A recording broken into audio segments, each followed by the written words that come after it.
Preparing to live stream the meeting, it says.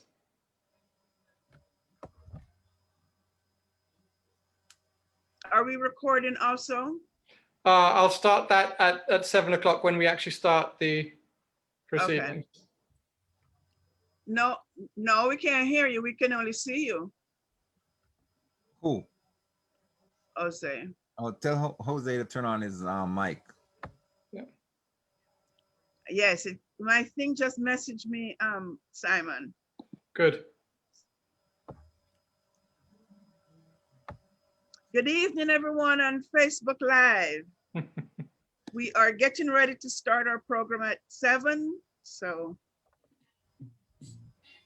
carry on until then. Jose, please speak so I can hear you. You're trying? Oh, okay.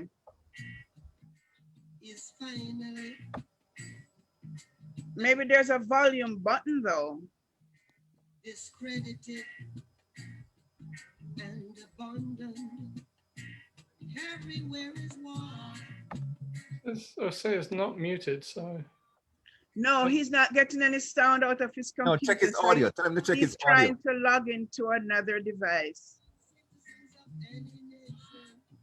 But you should check the audio on your computer Yes. and see if that's the problem.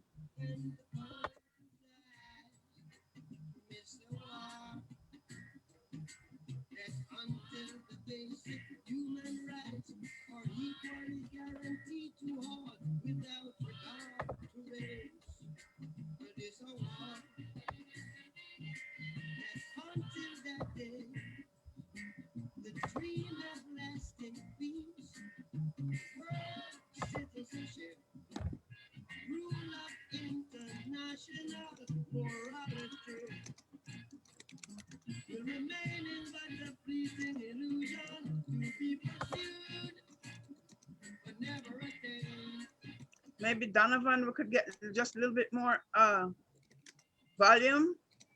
Oh yeah, whatever you want. And until the ignored and unhappy regime that hold our brothers in Angola, in Mozambique, South Africa, subhuman bondage, have been totally destroyed. Well, everywhere is war. There's a war. Okay. So who's talking first? Don't tell me after all that stuff we've gone over, you still ask that question. Simon is gonna lead off. Yes. Were you a school teacher once, Lorna? Me? Actually, I was. It sounded like a school teacher's comment. You know, I had forgotten that. Yeah, I taught for a year in primary school before I came here.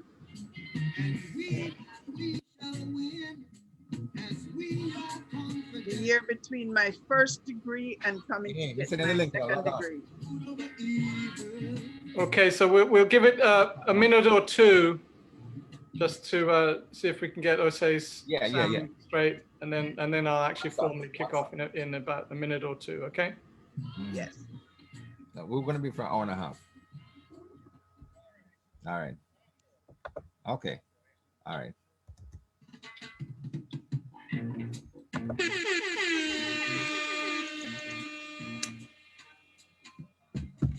Stand up.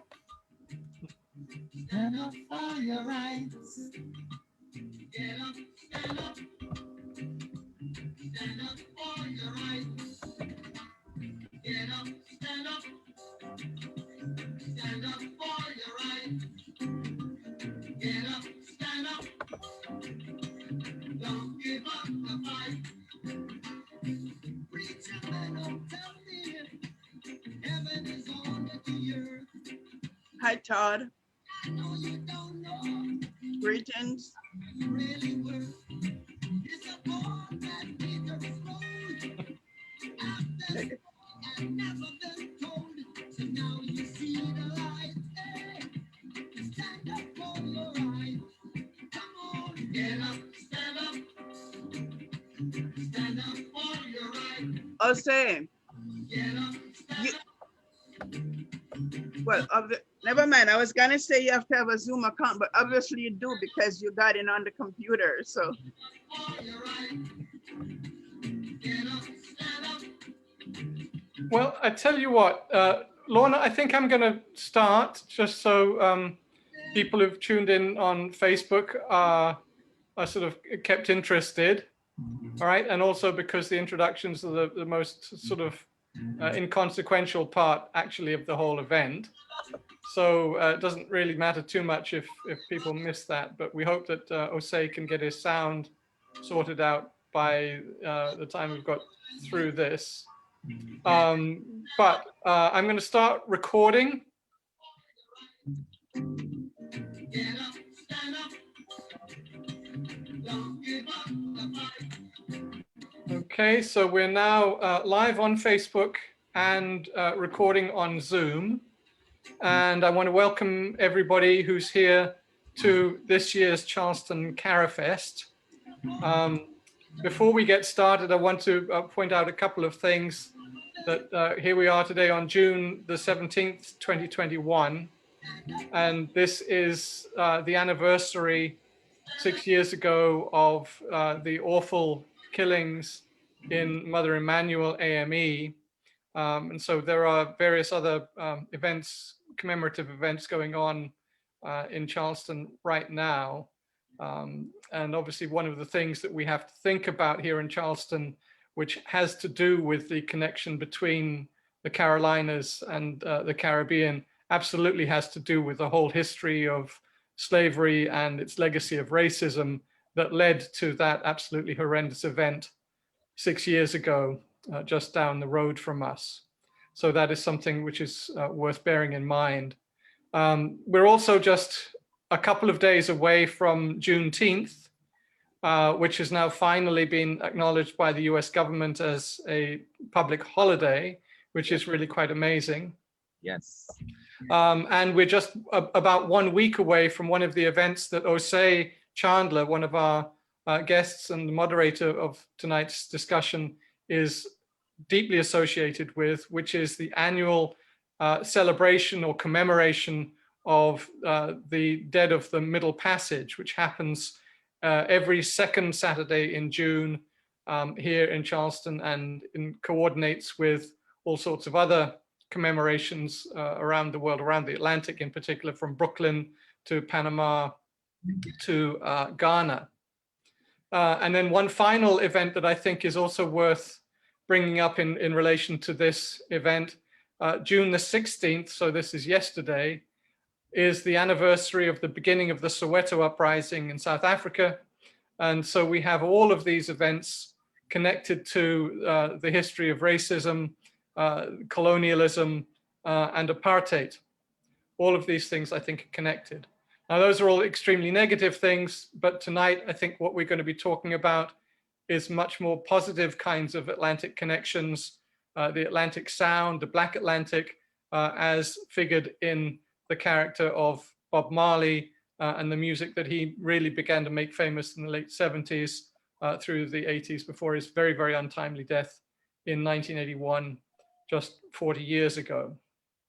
So the Charleston Carafest is always annually celebrated in order to highlight the connection between the Caribbean and South Carolina in particular.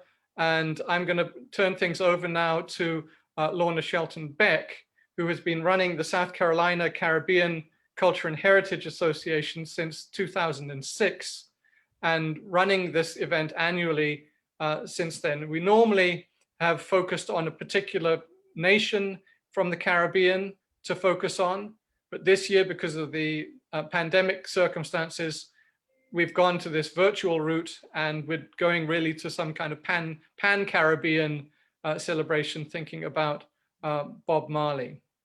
So with that, I'll turn things over to Lorna to introduce tonight's guest speakers and moderator. Hi, good evening, everyone. On behalf of South Carolina Caribbean Culture and Heritage, I'd like to say welcome and thank you for joining us. And we look forward to a robust discussion and to hear information on the Honorable Robert Bob Nesta Marley. This is really a wonderful opportunity for us to talk about him, as this is the 40th year of his passing, and he has continued to make an impact on the lives of many. So we'll explore that tonight.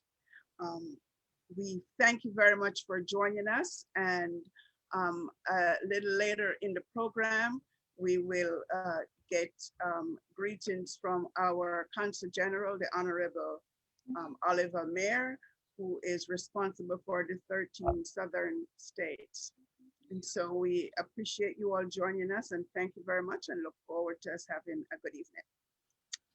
Okay, at this time, it is with great pleasure that I introduce to you our moderator for the evening, Mr. Jose Chandler, who is a retired educator. He actually was the director of the Educational Opportunity Center at Trident Technical College. And he hosts the Roots Music Karamu for South Carolina Public Radio. This Caribbean-oriented music program has been broadcasting since April 1979, over 42 years, one of the longest running public radio programs. And he certainly is responsible for introducing reggae music to South Carolina. He has received many awards and honors, and he was recently inducted into the Low Country Music Hall of Fame. And I am proud to say South Carolina Caribbean Culture and Heritage was the first organization that recognizes contribution to reggae music and its linkage to the Caribbean. So we're really grateful to having him tonight. His voice has been the sound of many festivals and concerts and radio shows, and currently is the Weekend Jazz syndicate, Weekend Jazz, which is a segment of the widely syndicated Jazz Works program. So you can still hear him on that from time to time. Jose has been called a community activist, and I have to tell you, his family was one of the first ones that celebrated Kwanzaa in this town. So he's a mover and a shaker. When I moved to Charleston, my firstborn played soccer with him because he formed the Little Pelés. So he's gotten around and about. He also is the founder of the Charleston Remembrance Program, which Simon mentioned. And last week we had that celebration of remembering our ancestors that crossed that ocean. He has served as president of the Avery Institute of African American History and Culture, and as chairman of the advisory board of the Avery Research Center. And so at this time, I would like to see if it's possible for us to get any sound. He was having a little technical difficulty. Jose, are you having sound? Can we get you on board right now? Not as yet. Okay, so we'll allow Jose to try and fix his paraphernalia. You know, this is all this digital thing sometimes create challenges, and so he has lost the sound. So we'll give him a few minutes to get that. In the meantime, I would like to bring up Mr. Donovan Longmore to the floor to get the ball rolling as we talk about the life of Bob Marley. And we also have Miss Diane Young Rodney, right? Young Rodney. You know, sometimes I get the names a little bit turned around, but it's young Rodney. So yeah, Miss Diane Young is also here. And these guys are experts on the life of Bob Marley.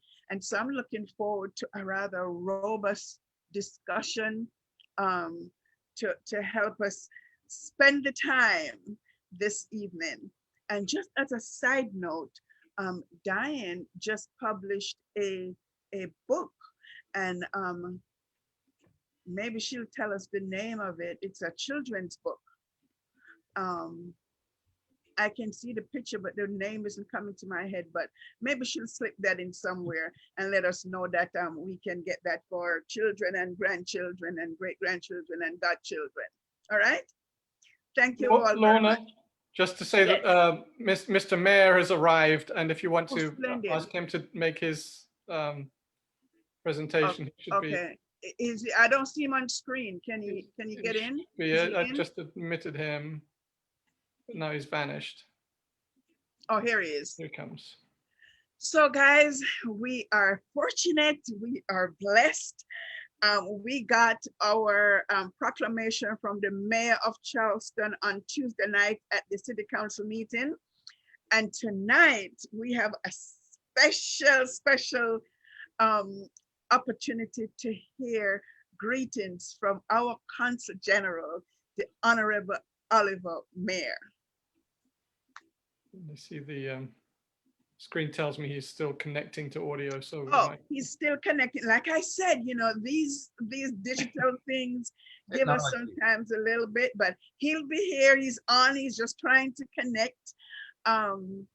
He serves the 13 southern states. You know, the United States is divided, so we have one ambassador, but several consul generals. And so he's ours because we are in South Carolina, and he's the one for the 13 states, southern states. So without further ado, let me bring our Honorable Consul General to the floor. Thank you so much. Thank you so much, Lorna Beck. And I want to just recognize you for all the hard work you have been doing there in South Carolina. And, you know, recently we had a major challenge on the ground, and you rose to the task, and you assisted a family in need. And on behalf of the people of Jamaica, I want to say thank you for all your work.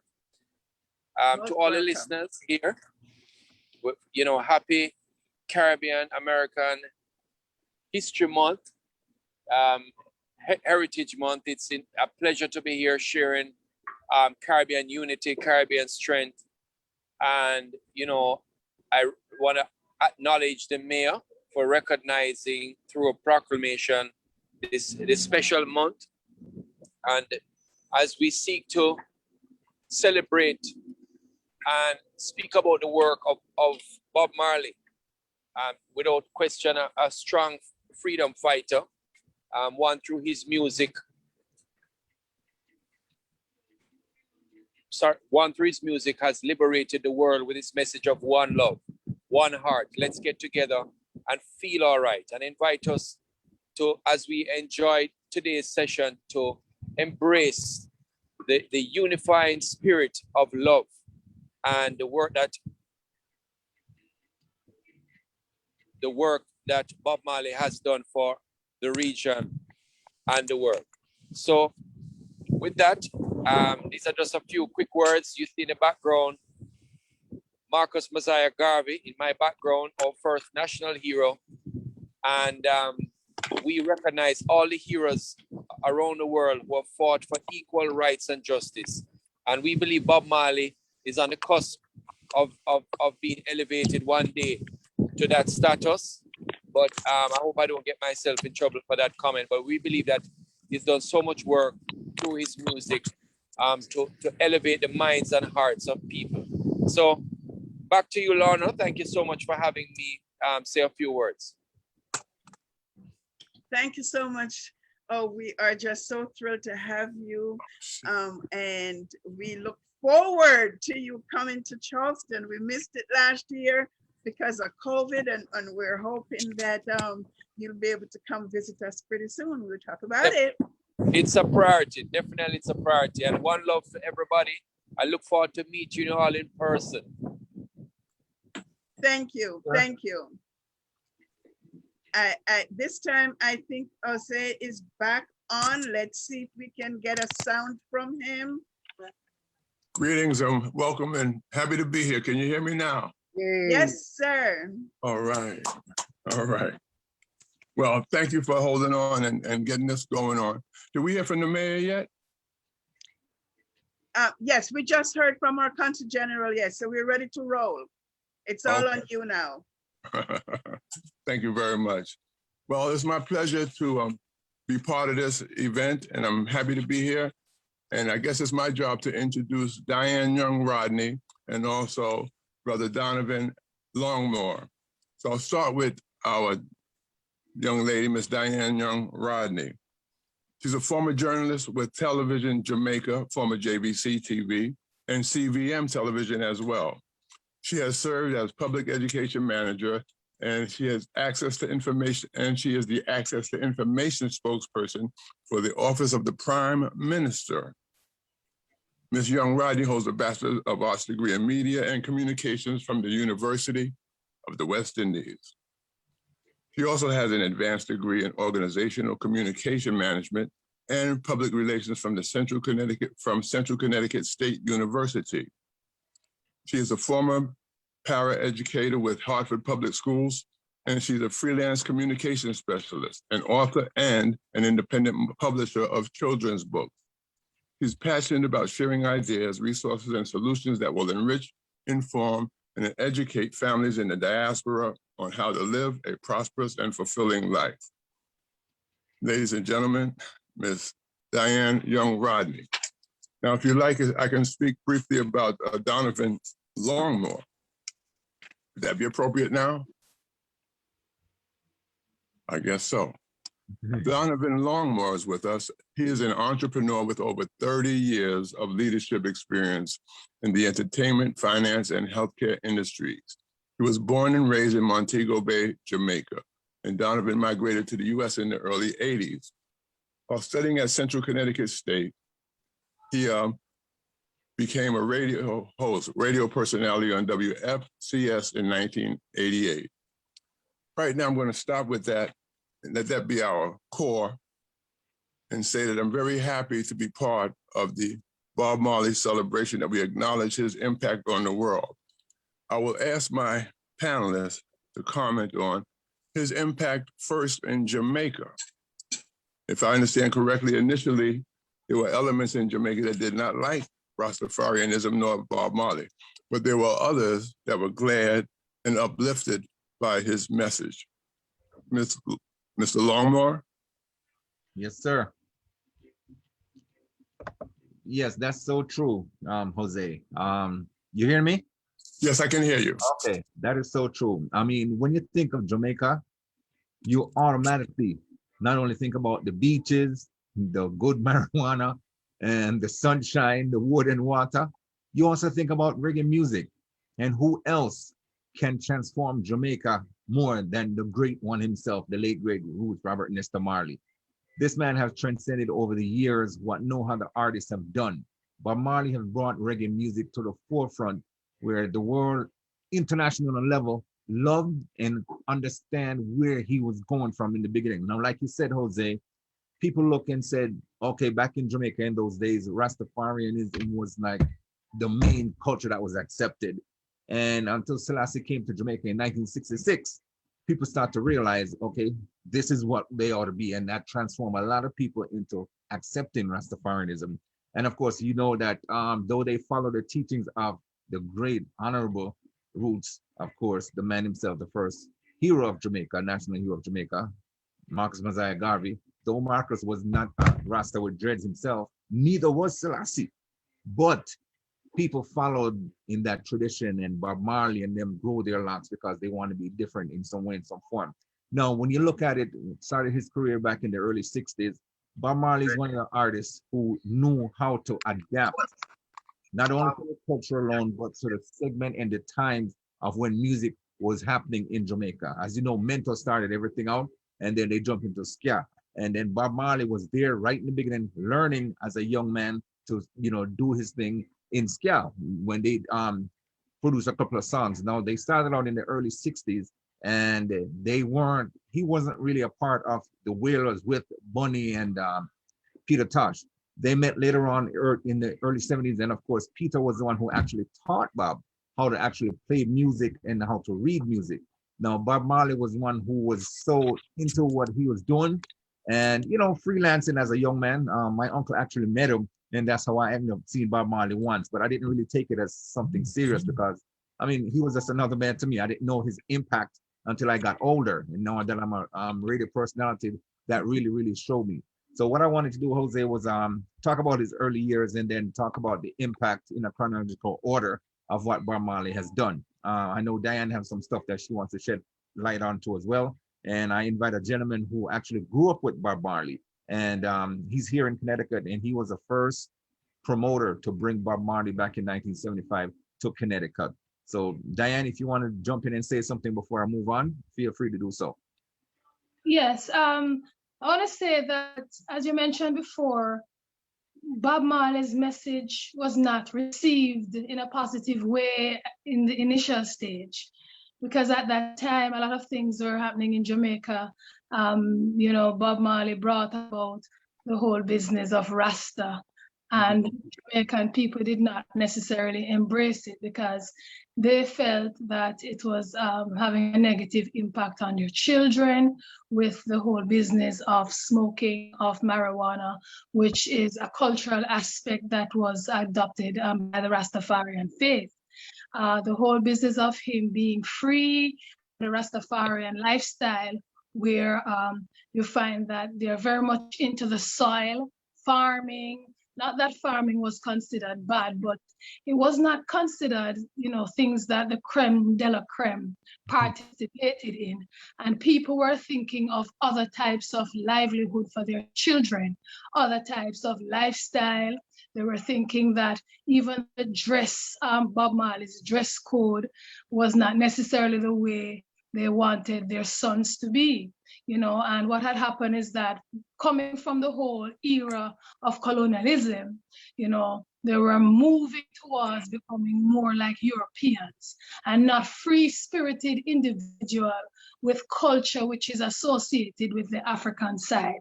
So I felt like with Bob Marley, you had a situation where you had uptown versus downtown, rich versus poor, and a lot of conflict going on in terms of young people and their embracing of the reggae music and what reggae meant and what they expected from those who embraced this type of music. But of course, you know that most times when you have philosophers who come out of the, you know, they start out, people don't normally embrace them. People who are the greats, you don't have the entire world, the entire country, the entire state embracing them. It takes a while for people to understand where they're coming from, understand their message, and therefore gravitate towards it. So it's just like other great people like Gandhi. Even when Dr. Martin Luther King started, you have a lot of naysayers, even those who should have been following them. You know, so with Bob Marley, same thing, but things have evolved and they have seen Bob Marley for who he was. Because one of the things that I, as an individual, really embraced about Bob Marley was that he was an honest man, a man who loved life, who loved people, and at his very core, believed in unification of nations, of societies, of community, and people in general. So we found that a lot of people had a lot of things to say.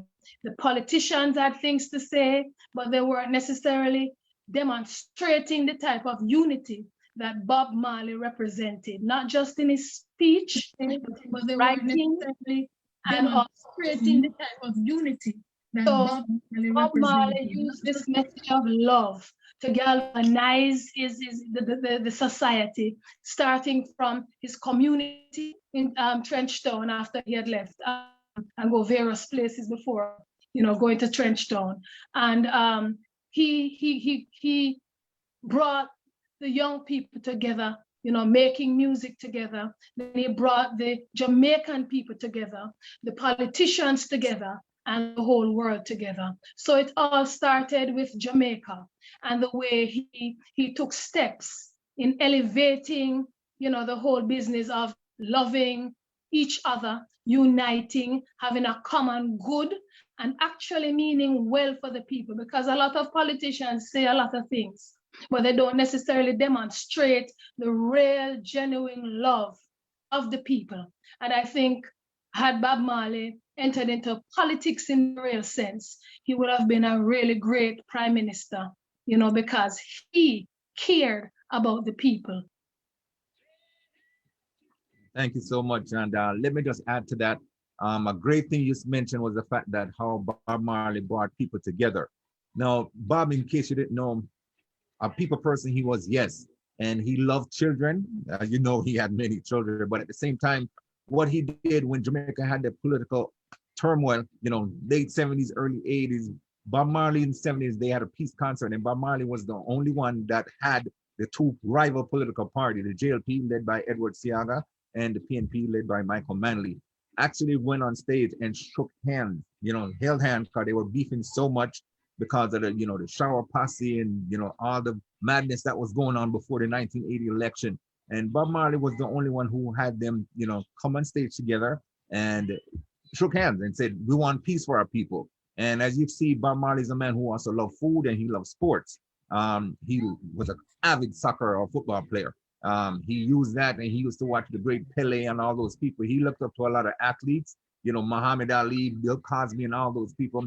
And he said, these are our heroes, you know, other than Haile Selassie and, of course, Marx Messiah Garvey. He loved the national heroes. And one thing I respect and admire about Bob Marley was the fact that he recognized other artists who have great potential.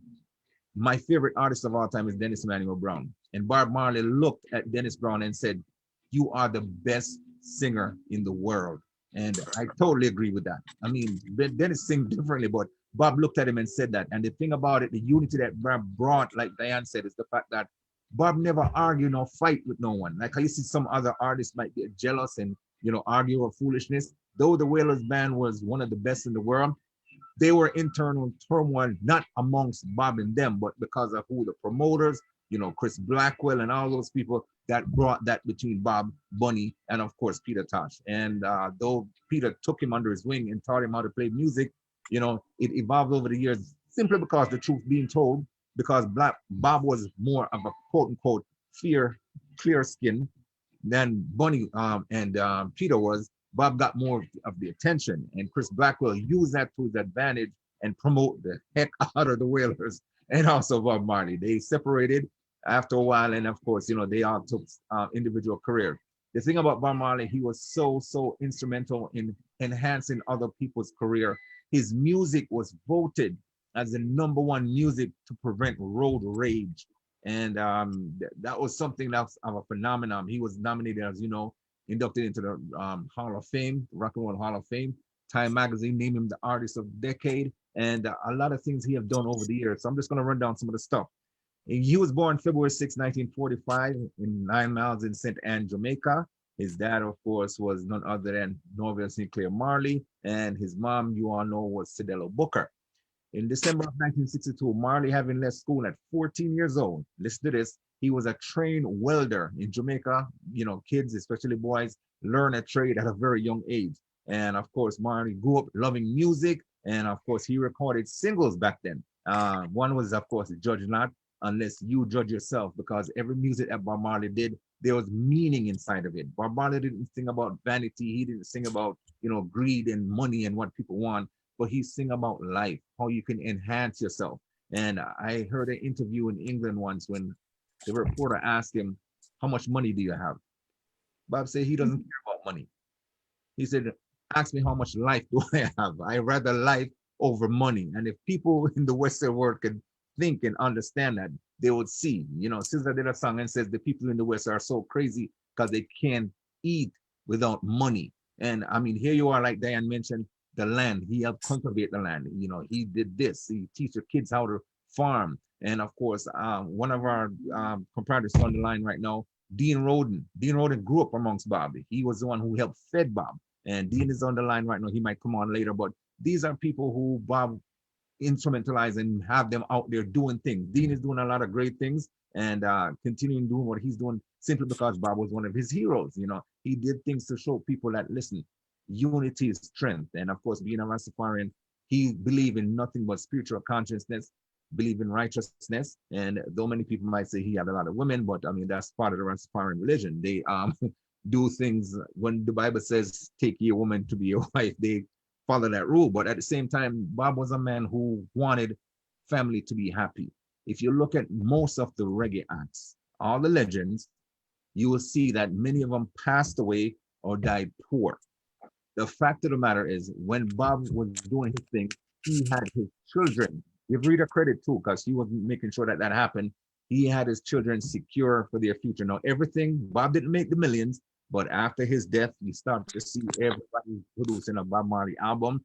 He's one of the only artists in the world, above Michael Jackson, that his album is still outselling other artists who are still living, right? And of course, the fact that his estate is worth so many and his children are using it to their advantage, that's something that really, really, really takes us to the next level. So let me just run down these things real quick in timeline. In 1963, they formed the Wailing Rude Boys, later becoming the Willing Rude Boys and the Wailers, and that was in Trenchtown.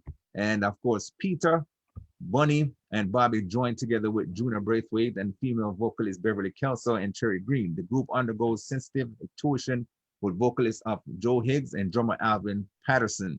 And of course, they recorded almost 100 tracks. In January of 1964, the Wailers' first single was called Simmer Down. It reaches #1 track on the JBC chart in Jamaica. Diane can tell you more about that. The release was so significant that, of course, it featured every single week on the Jamaican chart. In February of 1966, he married Rita Marley. And of course, as soon as he married Rita, Bob showed you how much he loved family and his friends and his mom. He left and went to Delaware, where he worked as a domestic worker and stayed with his mom for a while. In November of 1966, Bob returned back to Jamaica and set up a record store in Kingston along with Rita. This is to help the youths in the community and to, of course, advance the paradise of Jamaica and the music itself. In 1967, he reunited with Peter Tosh and Bunny Livingston, receiving on, of course, a label called Beverly's Label. And they released the hit Bend Down Low at Studio One because, of course, you know, Clement Coxodad was one of the best producers in the day.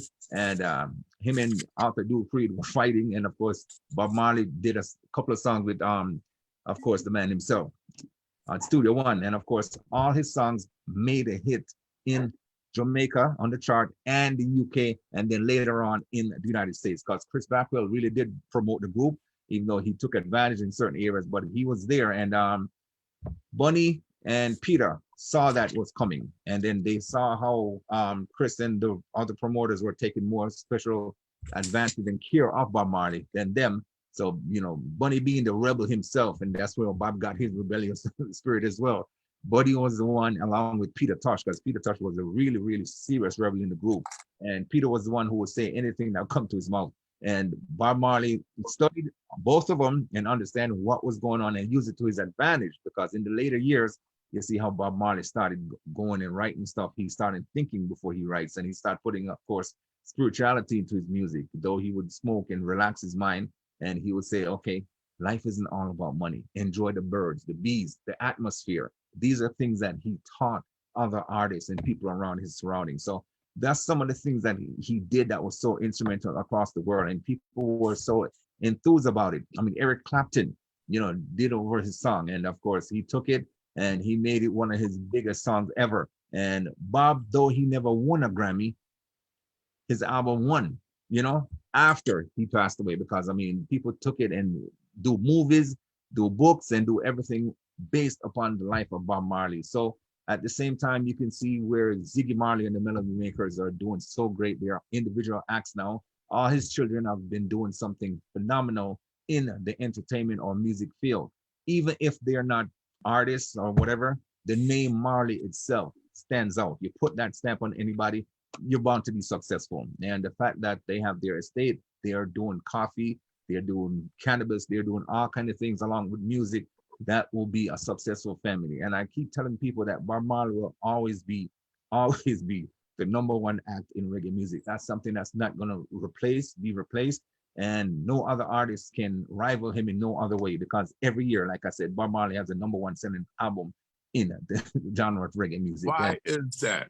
Why do the people love him so much? Okay. Jamaica, but around the world.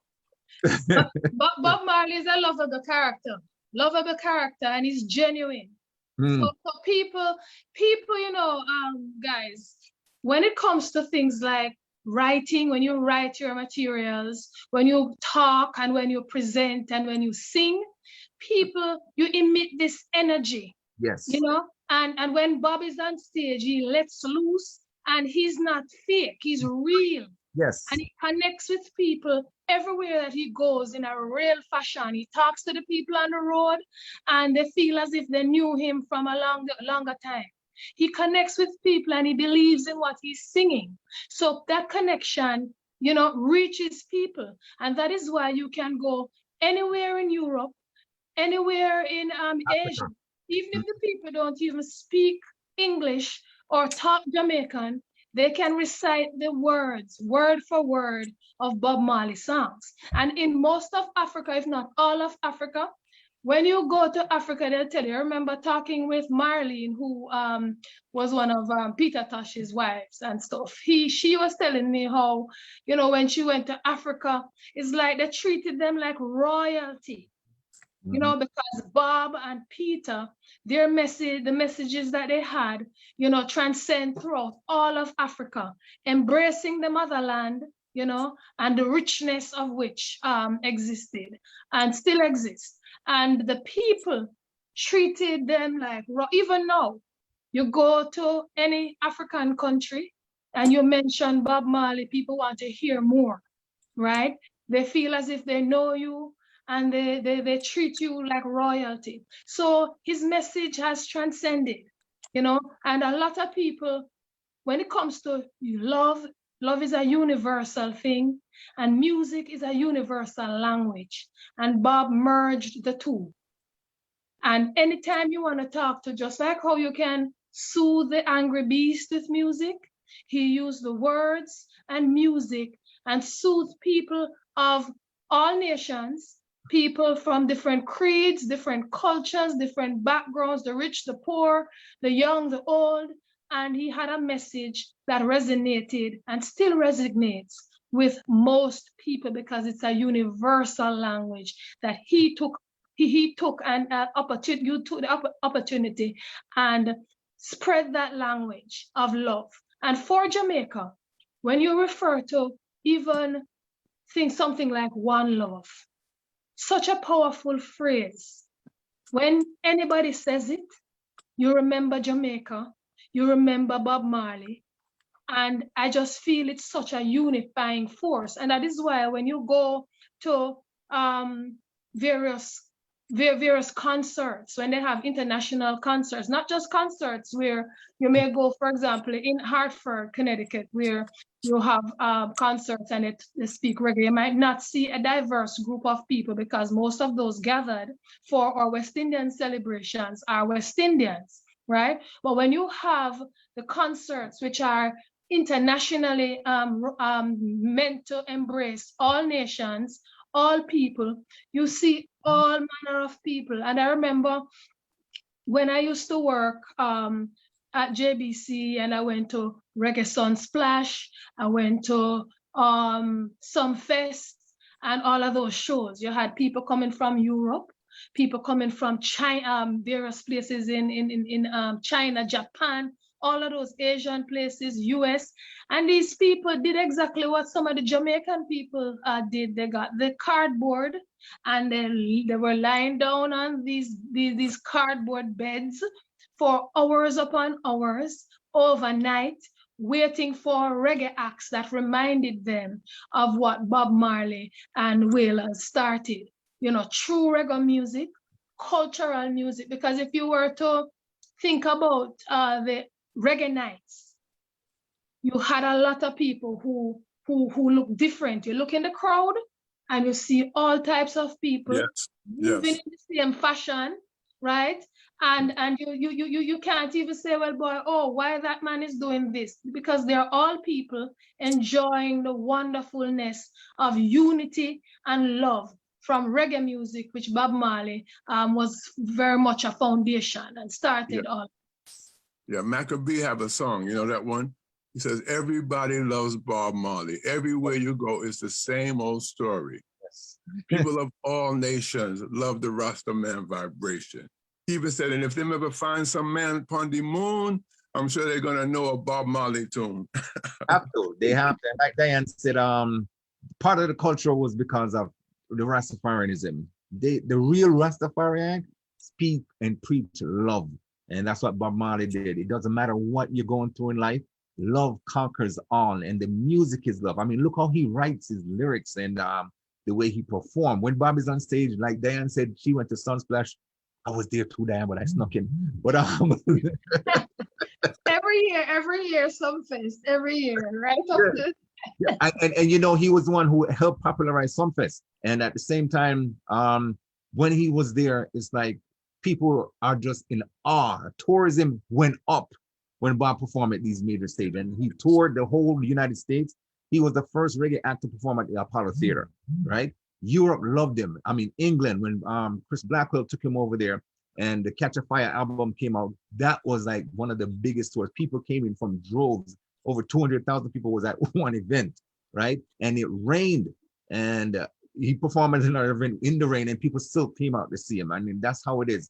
And at the same time, in Jamaica, I would like to invite Dean to say something, because Dean Roden grew up with this man and helped fed Bob Marley. And Bob Marley was all about the children, you know, and they flocked to him and they love him because that's how peaceful this man was. So Dean, just give us a little bit of your experience, you know, with Bob Marley and how he was impactful to you, because what you're doing in Hermitage was because of Bob Marley. Yeah, thank you very much. Good evening to everyone. And people might say, oh, it looks so young and he grew up with Bob Marley. You know, I know everybody wants to come from Jamaica. You're going to say all the things, but it's a pleasure being here.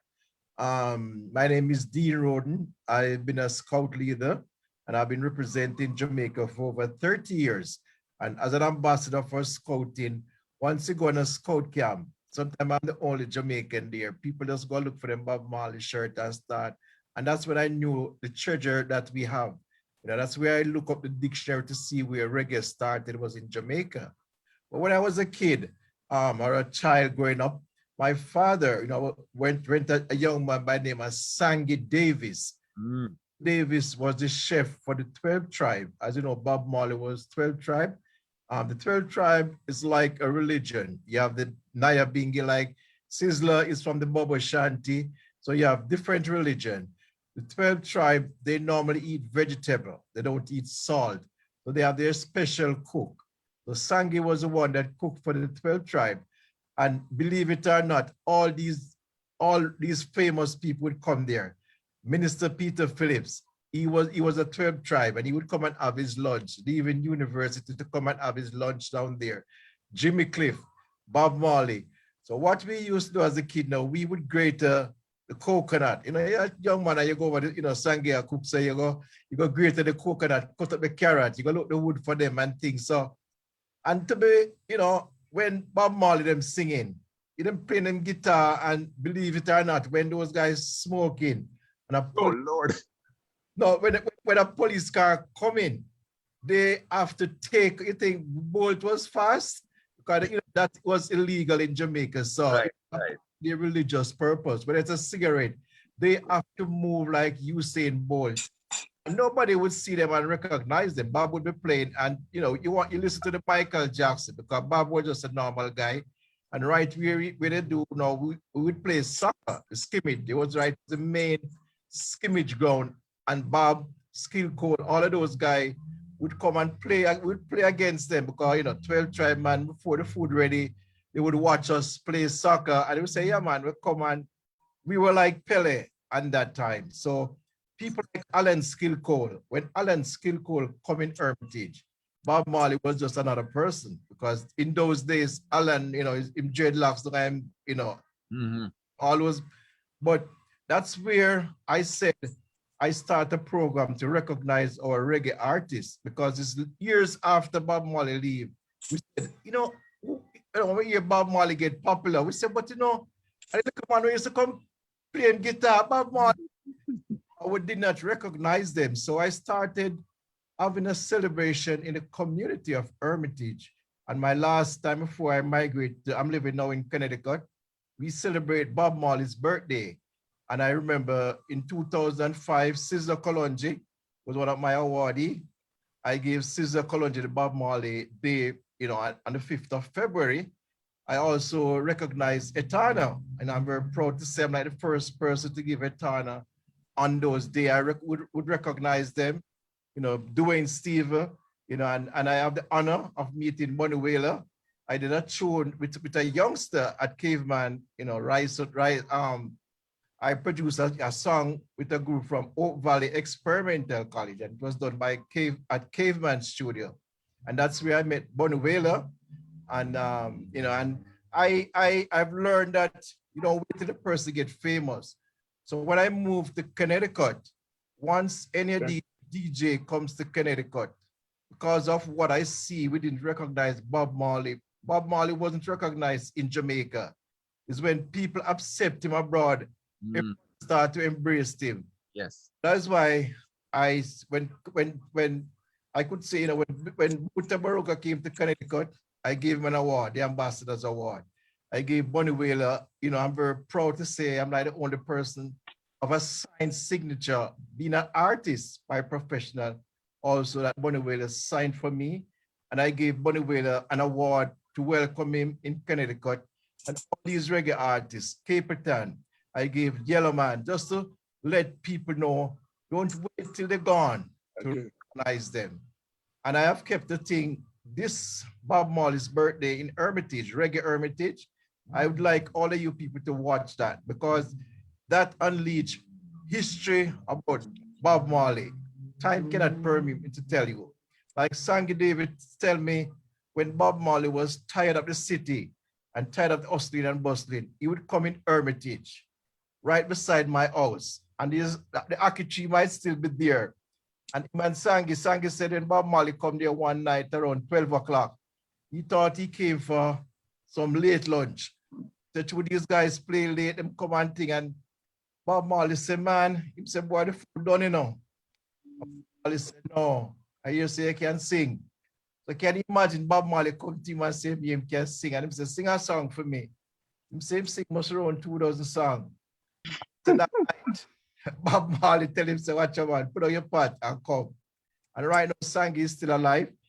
He has never done an interview. Nobody know much about Sangy, but Sangy wrote like 3 songs about Marley.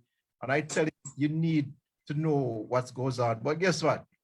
It's on the Uptown link up with Hermitage. So whenever time you guys see Sangy Davis in the diaspora, take a look at it.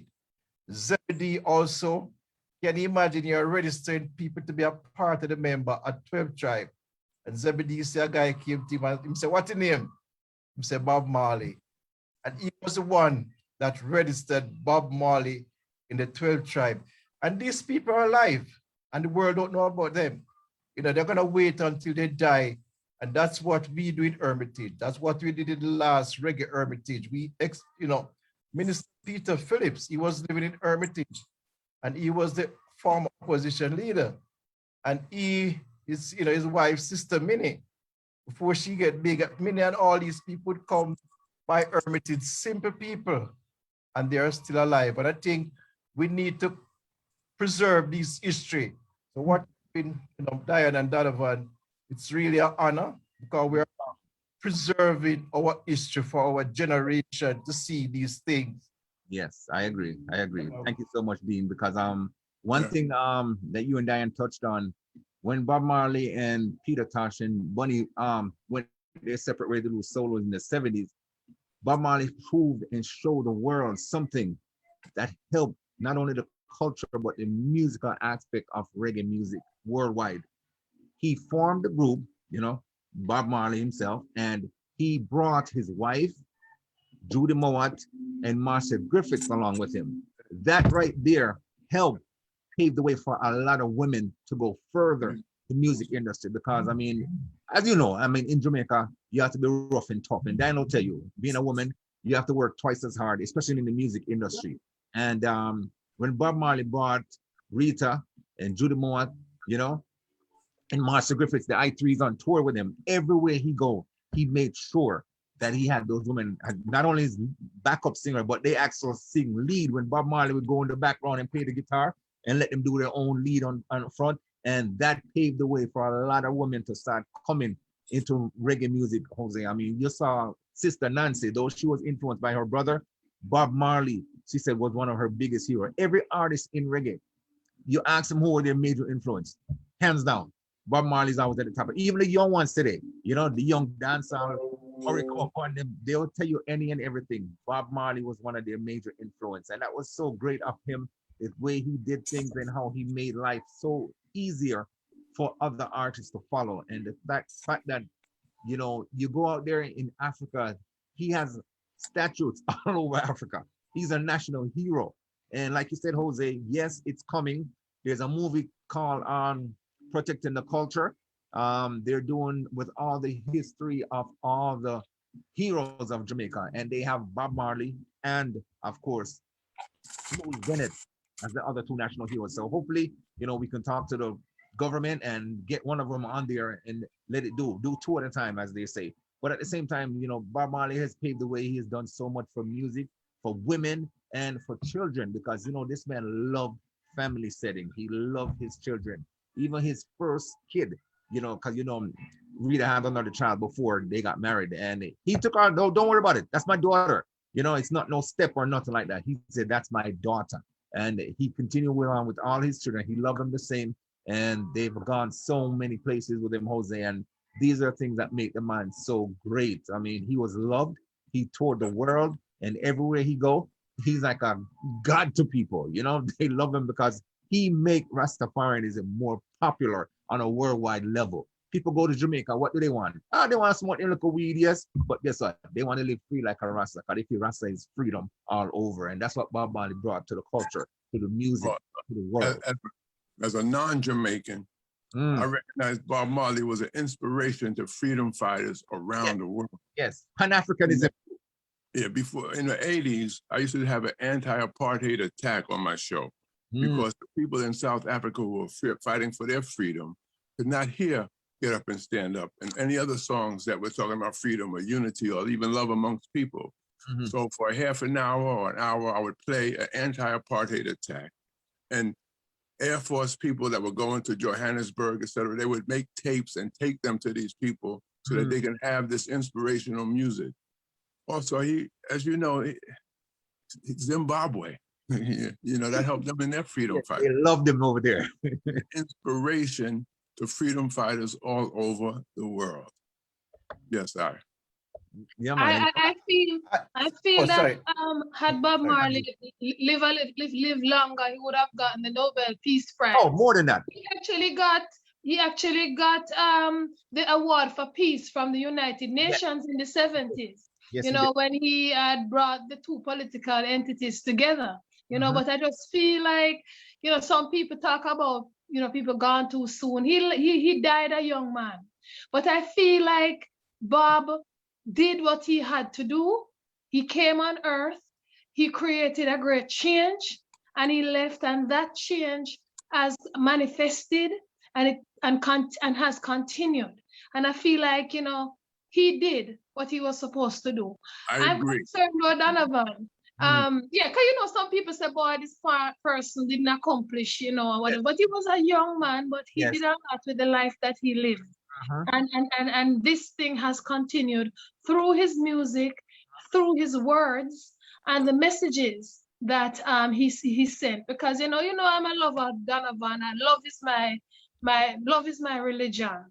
Love cures everything, conquers everything. It's just love, you know. So Bob Marley, for me, if you think about Bob, you think about love. But what I'm concerned about now is like, I know they're doing the whole business of heroes and all of that in Jamaica right now, and kind of cementing the whole business of recognizing the greats among us. you know, which is wonderful for the young people.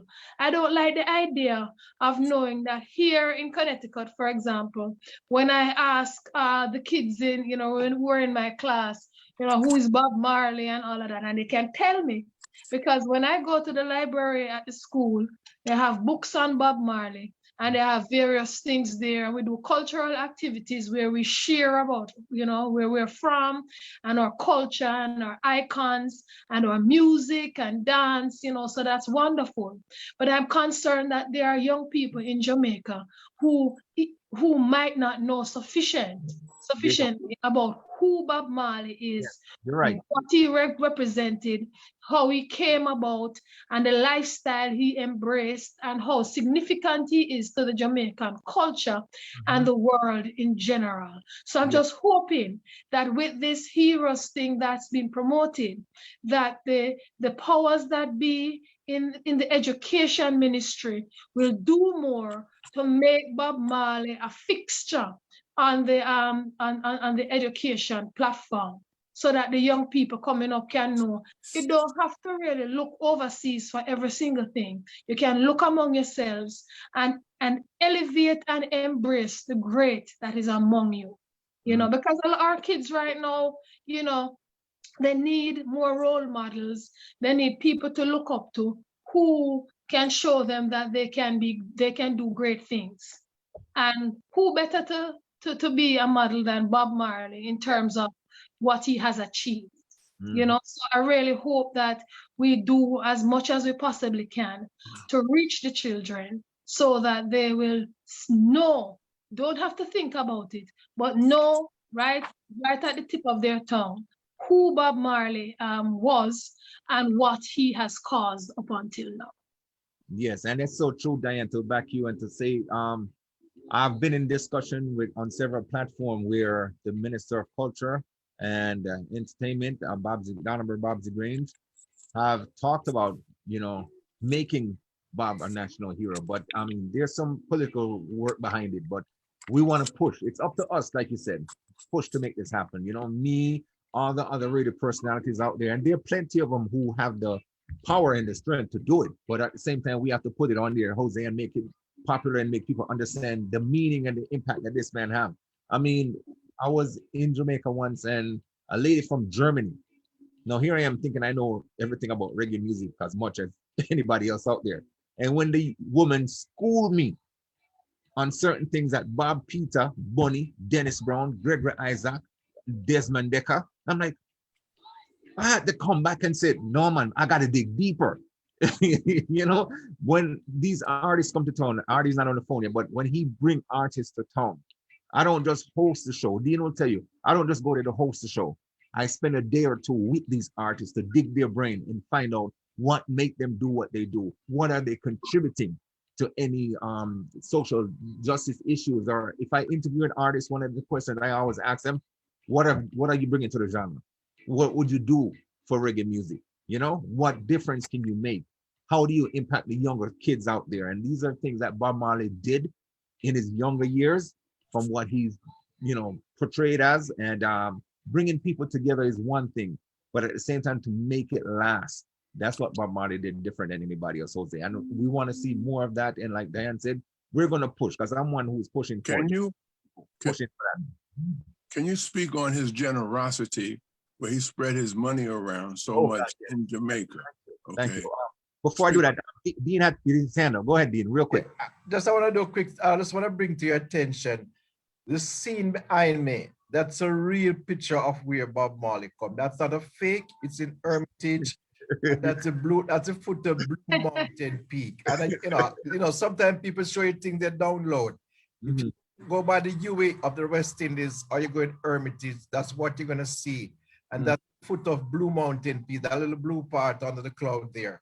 And you know, the other day I was traveling with somebody from Africa, and he said Bob Marley was the first person that sing about the disease. He sing a song, there's a mystic, there's a blowing in the wind, blowing in the air. Have to die, and many people have to suffer. Don't ask him why. I said, he has seen this long before all of us. you know, and this is the only thing I could say, you know, the COVID, it's a mystery, it's a mystic. Nobody don't know what is going on, and we can't ask him why, you know, because, you know, so I just want to bring that quickly to your attention, you know. Yeah, man, thanks so much. Now back to you, Jose, when you said his generosity. As you know, from back in the day, Bob was always kind. Yes, he loved women like all men should, but at the same time, he was very kind, and that's why he had, you know, various, you know, baby mothers or wives, as we want to call it. He himself loved children. When he opened up his first record store with his wife, the aim wasn't for him to make money for himself to be rich. It's to take care of the people in his surroundings. And Dean can talk about this because in his area, 9 miles, or when he go to Hermitage or wherever area he go, Bob always leaves something behind to take care of people, and he will always teach people to love. And when he have money, I remember when he was in a soccer league in his hometown, Bob was the one who paid for the youth to have cleats, to have jerseys, to have balls to play, and to help, you know, fill up the field so that the kids can play football when they're ready. And these are some of the kind of generosity that he's been. He's been a philanthropist over the years.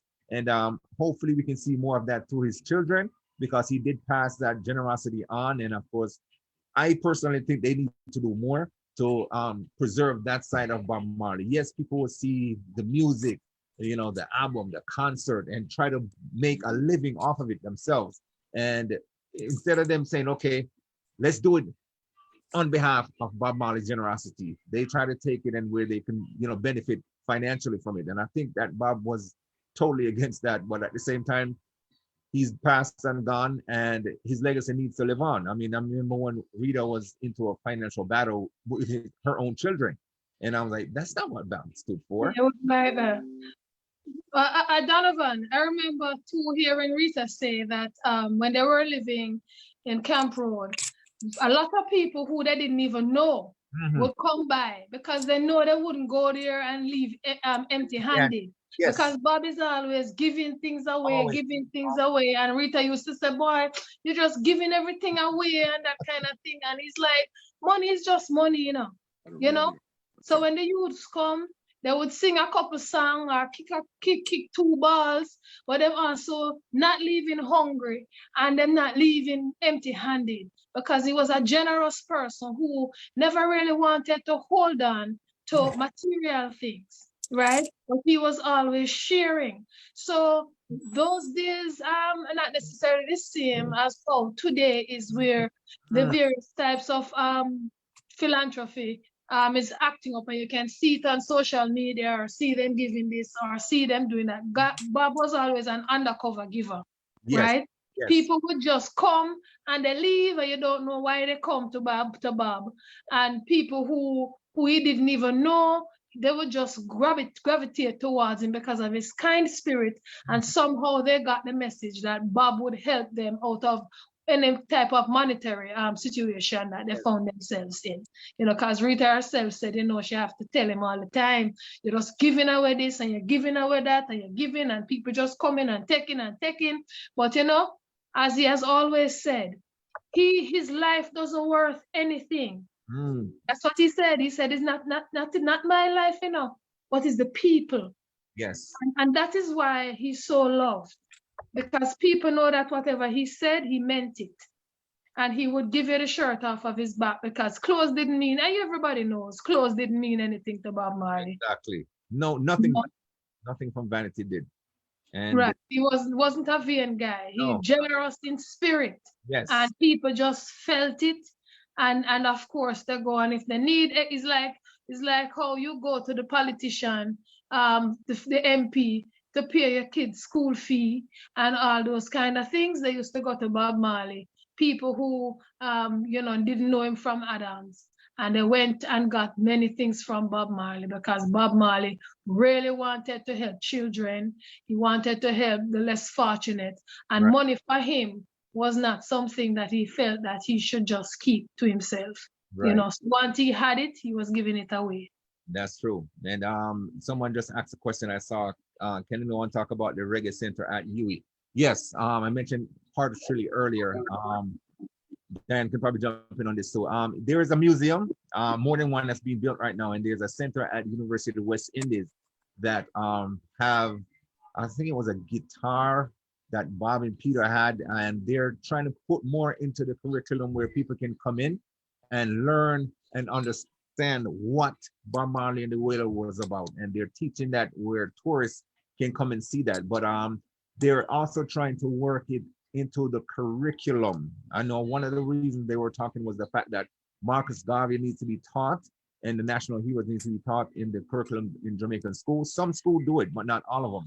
And that was one of the things that was a pending question. And of course, they're working on that. And the center at UE, yes, it's also being improved. As you know, as we go along, there's more artifacts being shown there. There's more historical monuments and everything that's going to be put up there. And the Minister of Bob DeGrange, her ministry is doing it, culture. And she wants more to be shed because, it was in November that 2 years ago when reggae music got protected on the UNESCO World Stage. So that we're doing more because in Brazil, Africa, and other parts in Europe, there's a stage in a museum that, of course, portray reggae music, and Bob Marley is all over that. So yes, that's an improvement that's coming, and more is going to be done towards that. So I myself, I'm going to go down there and see it and make sure I see more and give my input, because that's what they really need, how we can put more of an input into what Bob has done and contributed to the world and to reggae music.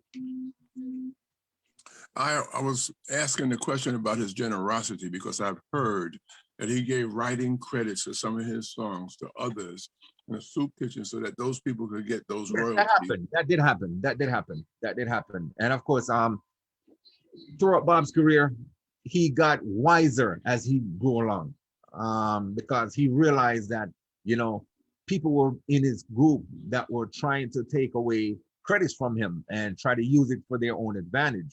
And don't forget, this guy was singing with a whole bunch of artists. And when he came to the United States, a couple of artists from America used to go down to Jamaica, and like Johnny Nash, and he would sing reggae. And even though he was an American artist, and he made #1 with Hold Me Tight.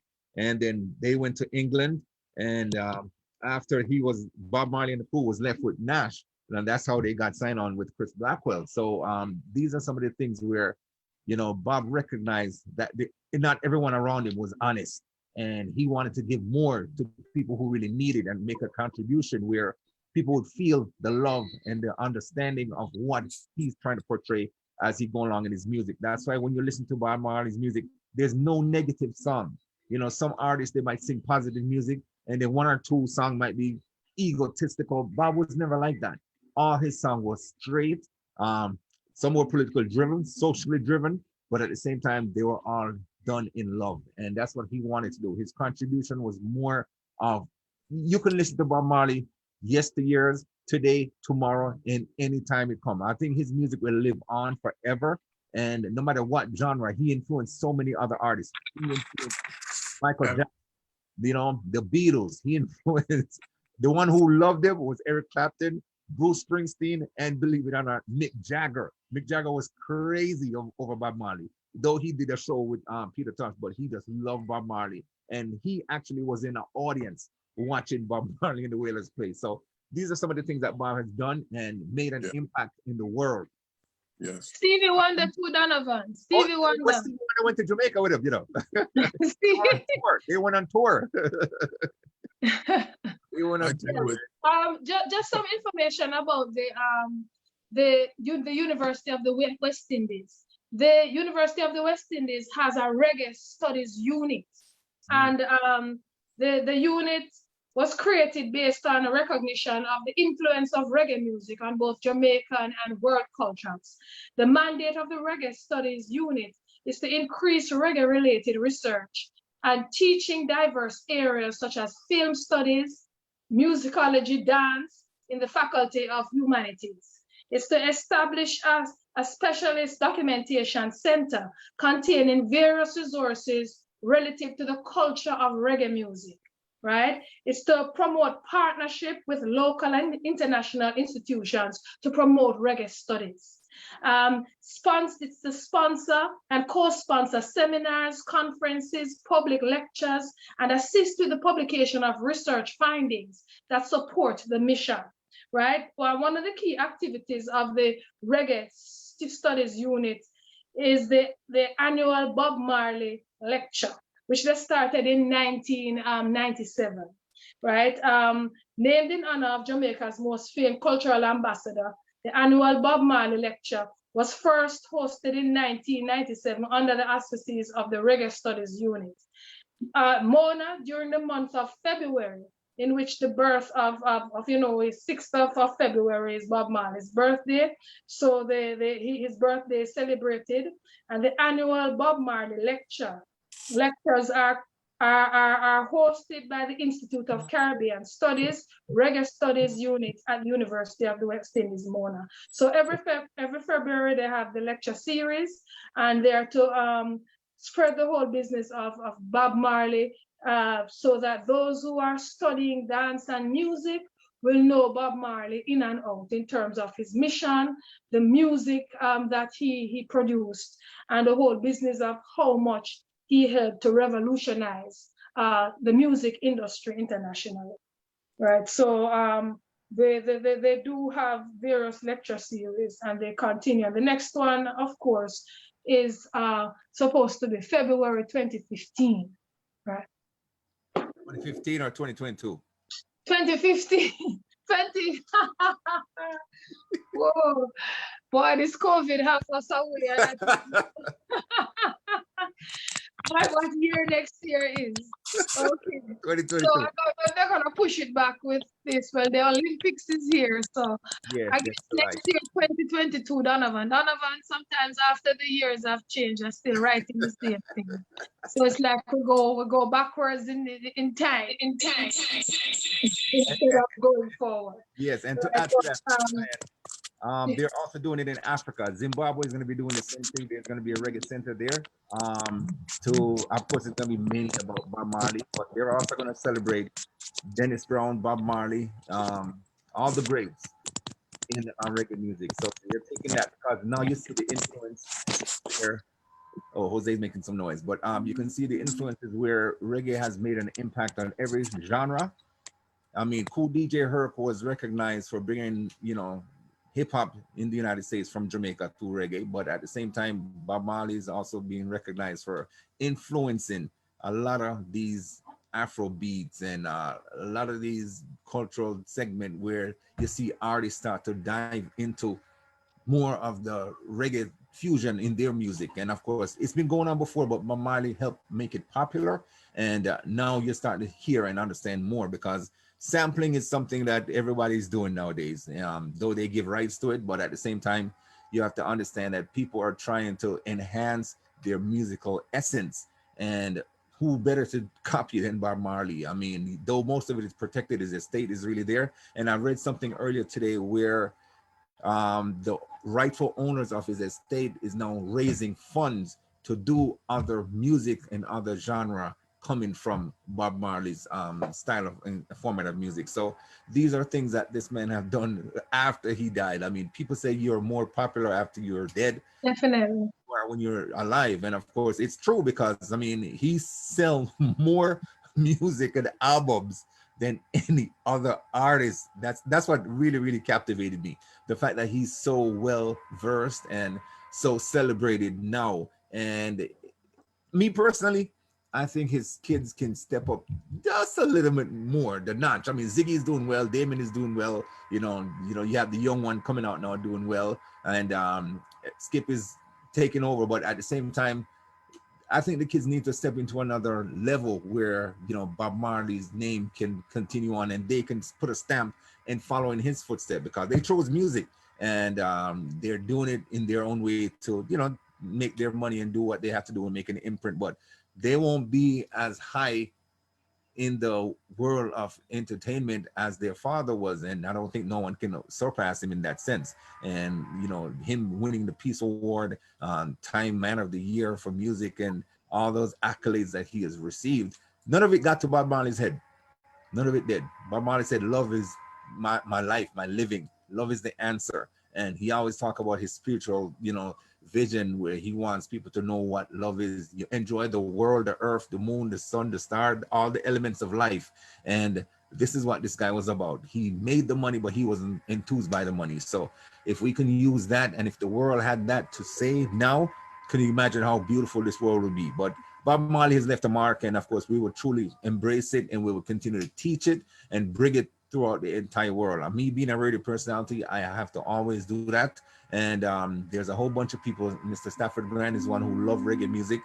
Dean loves reggae, and we all do it. Diane is a lover and a player of music herself. So she has worked in the entertainment field and done a lot. And before we go, I forgot to tell him, Diane, that we're both here in Connecticut with Dean, and we are the Northeast Global Dance for a Cheer for the state of Connecticut.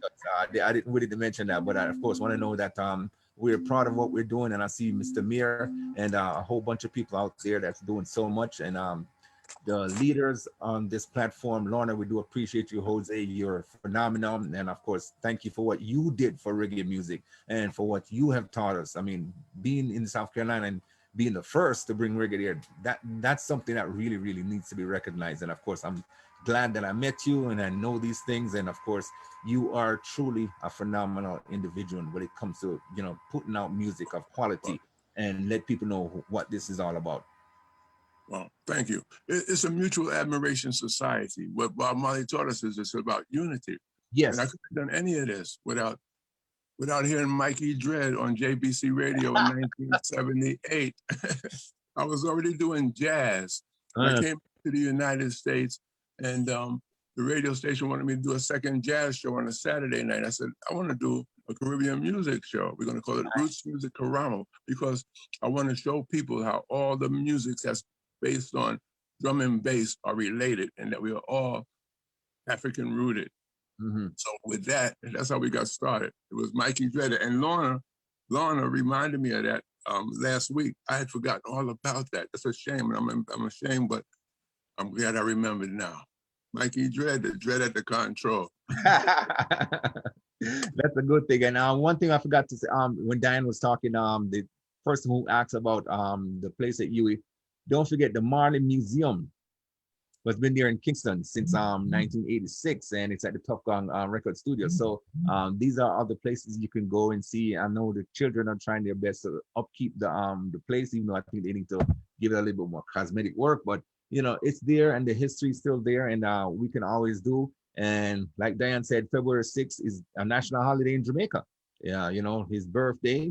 They also celebrate February 1st of Dennis Brown as well. And Dennis and Bob were best of friends. And when Bob told Dennis that he was the best singer in the world, I mean, how much love can you give to another artist, your fellow brethren? I mean, these are things that Bob did, and you can see how, Beres Hammond, Marcia Griffiths, those people live in harmony. You see them perform. And one thing I always tell people, I'm an avid Bounty Killer fan, but I will tell anybody this: singers will always get the highlight over a DJ. And of course, we've seen that over the years. More people respect them. They will come out more in numbers to see. Even Buju Banton, though he's a quote-unquote dancehall DJ artist, when Buju started to chant and sing, people love and appreciate him more. And of course, that influence came from Bob Marley himself, all the Sizzla, the Capleton. These were the guys who influenced these guys, because they were all hardcore dancehall artists who didn't believe in cultural positivity. The lyrics that they have, I have almost every artist's record. And of course, when you see the growth, that's all due to Bob Marley, leaving that legacy behind. And of course, we do appreciate him. Of course, he was inducted in the Rock and Roll Hall of Fame, where U2, of course, singer Bono gave him that accolade. But at the same time, people in 1994 that happened. But Bob is a man where no matter what you say reggae, Bob Marley. You say Jamaica, Bob Marley. People from non-Jamaicans love the fact that Bob Marley was such a major icon. And of course, like Diane said, we need to get that back into our system in Jamaica, because yes, you're right. The younger generation, you can't blame them for what they're seeing and learning and studying, because kids learn what they see. But at the same time, we as adults can teach them, let them understand, say, listen, this man did this much, and he didn't do it for money. He did it for the love. And music is love, because he said when music hits you, you feel no pain. And that's what it's all should be about. I mean, we should love one another. We should continue to do these things. I mean, though I know of Diane, I just met her this year. We haven't met physically in person. I've seen her before, but we haven't met face to face. And we work so well together as the coach here for Connecticut. And why? Bob Marley influence. You know, we love the genre. We love the music. We love what Bob has done. Dean, I know Dean for over 30 years. Why? The love of Bob. You know, I mean, when Dean told me that he fed Bob Marley, I almost fell to the floor. I mean, you grew up amongst Bob.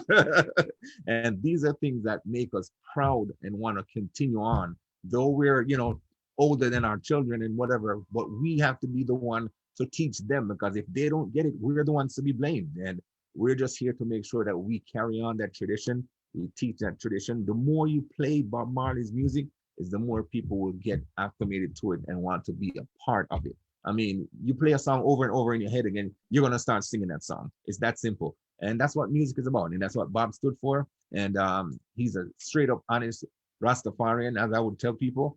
And the love is always there. You're never going to get that from anybody else as deep as Bob, though we have the Lucianos and all those other artists who are doing their best. I mean, Garnet Silk was some of my favorite. His biggest influence was Bob Marley. And you can see that the great ones, though they passed on, have done so much with love. And it's all about love. And if we could get the generation now to do that, oh my God. Donovan. Yes. One of the things that I embrace wholeheartedly and I really love about Bob Marley I've never seen Bob Marley in concert, you know, of course, in person, you know, but when I watch the videos and I see him on stage and how in tune he is with self and in terms of him like losing control, yes, you know, just in a different world. Freedom. What I feel is that even with the audience, it put them also in a trance. And it's the same thing as you mentioned with Buju. When Buju stops singing the regular tracks and he starts a chant and he does those things and loses himself, those are the moments that you can look at the crowd and see how they respond. You know, so people feel that, just like how you're in a church service and the people who are aligned with Christianity and certain types of Christian worship, they lose themselves. And being that Jamaican people are so religious, they too find themselves just losing themselves in the music. And that's one of the things that you know, a lot of people gravitate towards. And I myself do the same thing because it puts you in another realm and it makes you be able to connect, you know, on a level that has nothing to do with where you live, where I live, how you look, how they look. You know, everybody just feel at one. And this whole message of unity, this one love is just, you know, awesome in terms of how Bob Marley packaged it and how we continue to propel it, you know. So I really love Bob Marley, and I want to think one of the other things too, Donovan, is that the whole business of being natural and stuff, Bob Marley played a great role in all of self-acceptance. Yes. In terms of, you spoke about how he respected the women who sang with him, the I Trees, and they sang with him, and he was respectful when they were on stage and allowed them to do their thing, and people recognized them as a force in themselves. And he was respectful in doing that and elevating the female singers. But he was also, you know, very, very important in terms of bringing the whole naturality to people and letting them know, okay, I don't care about this, you know, this hair thing. Not that you mustn't be well groomed and kempt, but the lengths that people go through in order to get all of these things, you know, in place, the artificial stuff and all. Bob really did a number on Jamaican women to embrace their naturality, you know. And Yeah, I really think the Rastafarians helped with that, and Bob being at the forefront was able to push that message even further, where people can accept themselves for who they are and their natural hair and the things that make them As them. we're winding down our time now. Yeah. I want to ask one other thing. Each of you to answer this question in your own way. Can you think of a lyric from a Bob Marley tune that embraces or exemplifies what he stood for? I will start with Redemption Song, when he tells us to emancipate yourself from mental slavery. Yes. None but ourselves can free our mind. Mhm. We have a lyric that demonstrates what you love about Bob Marley. Go ahead, Diane. Well, you know, man, I'm a lover, Donovan. You know, I'm a lover, and I always talk about being the glue that holds the society together, and that is one love, one heart. Let's get together and feel all right. Yes. You know, and if you listen to the rest of the lyrics for that song, you know, you see that he really wants all nations to get together in unity, because it's in unity that you move from one place to the next and get things done, you know, living in harmony and following the universe, because the universe is not accidental, right? You have universal laws, and he believes in the universal law of, you know, oneness and the whole business of, you know, one step at a time and getting together, the process. He believes in the process. Yes. You know? So one love, one heart. Let's get together, Donovan and everyone, and feel all right. All right. Diane, Donovan? that's my song. That's my song. That's the one I was going to talk about. But Diane,